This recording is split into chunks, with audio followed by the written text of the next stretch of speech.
Сайн байцгаана уу? Та бүхэндээ энэхүү өдрийн мэндийг хүргэе. Арангаа аймгийн 2 дугаар сургуулийн 12-ийн ангид сурагч Батлан Огтой Сарлан байна. Би өдөр тутамдаа байгаль дэлхтэй нэгэн дадлыг хэрэгжүүлдэг. Хумцар савнаас зайлсхийж дахин ашиглах боломжтой төмөр савыг хэрэглэдэг болсон.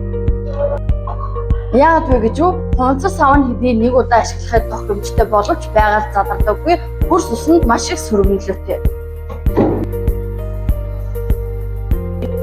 Харин төмөр сав нь бат бөх олон жил ашиглахдаас гадна дахин боловсруулахад илүү хялбар. Би ус ундаага байнга өөрийн төмөр савнд авч явдаг. Дэлгүүрээс хунцар савтай ус авахын оронд гэрээсээ цэвэр усаа хийдэг. Ажил сургууль аялалд ч энэ савыг ашиглахад тохиромжтой. Мөн найзуудаа ингэж хэрэглэж эхлэхийг уриалдаг.